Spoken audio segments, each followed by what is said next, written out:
Hey everybody, Chase Griffith, griffphoto.com, and today we're going to talk about the Canon 7D Mark II and compare it to the Canon 7D and see if it's worth the upgrade.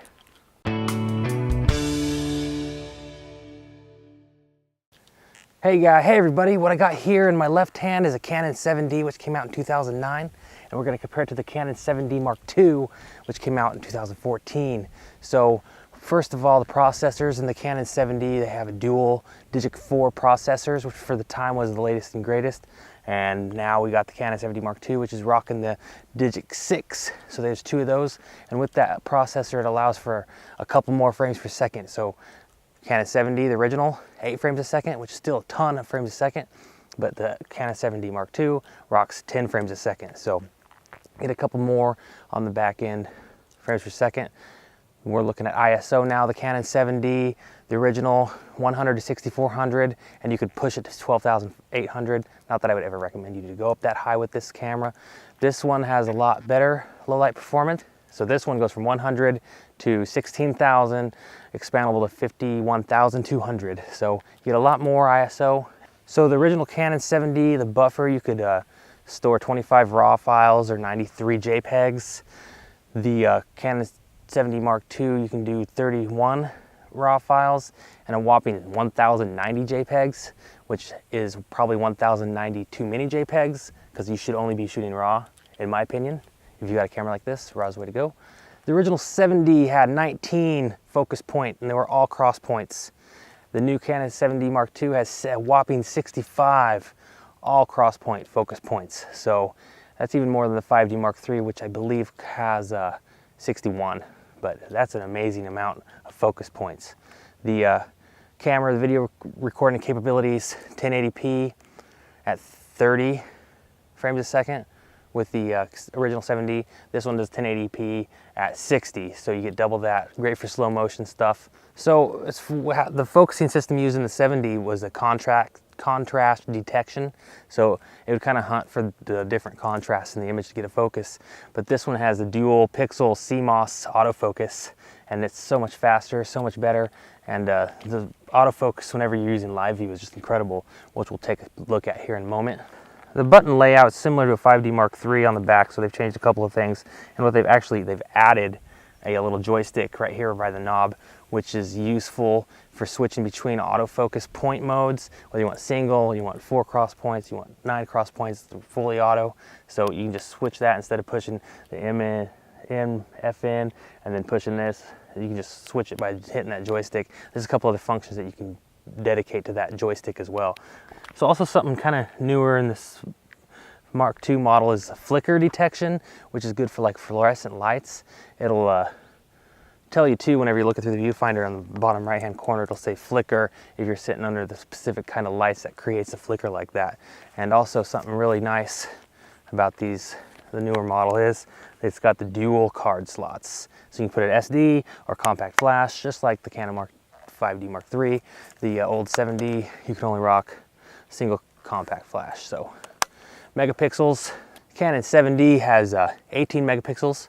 Canon 7D Mark II, we're working with 20.2 megapixels. So also included into this Mark II version is a GPS now, so you don't have to buy the additional attachment if you were wanting GPS for the 7D.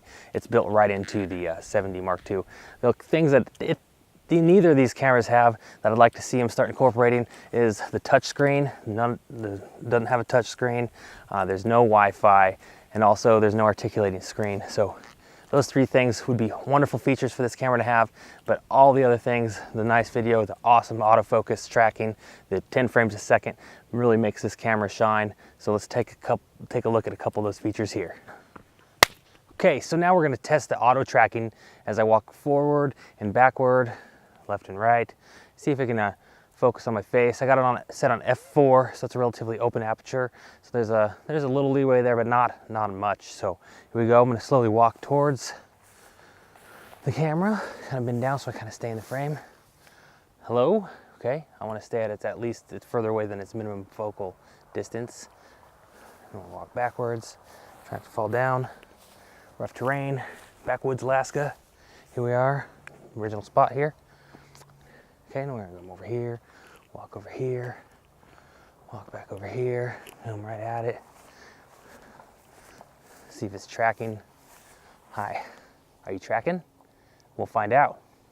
If it is, this feature alone is worth upgrading the camera, because if you're running and gunning and you're by yourself and you're doing a lot of solo stuff, you're trying to set focus and you can't really move around a lot. You got to set your focus, and then you got to just kind of stay in that one spot unless you go back and fix the focus. You can't pull focus when you're running by yourself. There may be some expensive machines that do that, but if it can do that in camera, then that's the way to go. Running solo, focus tracking on me when I move around, awesome feature. So we'll take a look and see how that turns out. Okay, next test, what I like to see is frames per second. We get 10 frames a second. I'm going to kind of demonstrate this by just taking photos and slowly turning. We'll see how that looks. So the raw can buffer, the buffer can hold 32 images. So I can take 32 pictures in succession and just see how smooth. I mean, it'd basically be 10 frames a second, almost 10 frames a second video. So it'd be almost like an animation, almost. I got my wide angle 14mm lens on here. So we're just gonna start here and slowly rotate.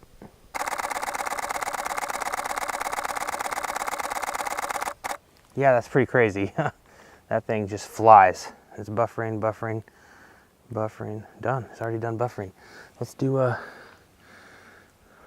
vertical here. Do that again. Test 10 frames a second.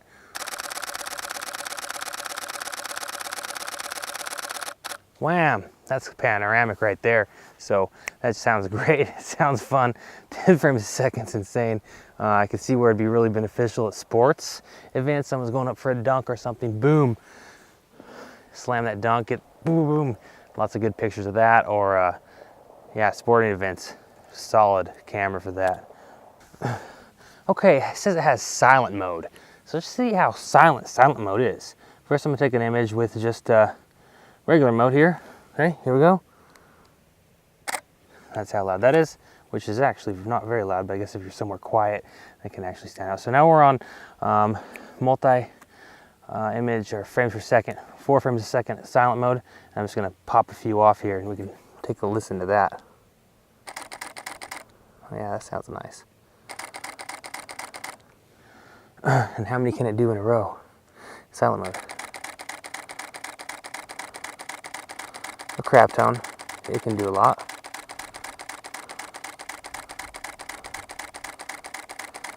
I don't even know if I can run it out. But silent mode, silent, that's nice. So if you're at a wedding, you're at some event, at a church, somewhere where it's quiet, that you don't want to make a lot of noise, you can switch it from this to this. Awesome. So now we're gonna wrap it up and we'll sit here in the bed of my pickup truck and we'll drop a conclusion what we think about this thing and is it worth the upgrade. To upgrade or not to upgrade, that is the question. You got the 7D, which was my first upgraded camera. Originally I had an XTI, upgraded to 7D, went to 5D Mark III. I'm telling you what, I'm falling in love with this Mark II. The autofocus tracking whenever you're shooting solo, walking back and forth from the camera, it looks solid. The 10 frames a second is a wonderful feature to have. The 60 frames a second whenever you're shooting 1080p, great for slow motion. The GPS, you know, is not really something I think that I'll use very much, but perhaps I'll play around with it a little bit and see how I feel about that. But yeah, Canon 7D, if you're looking to upgrade from the predecessor to the Mark II, I think it's worth it. I think it's going for $1,500 right now.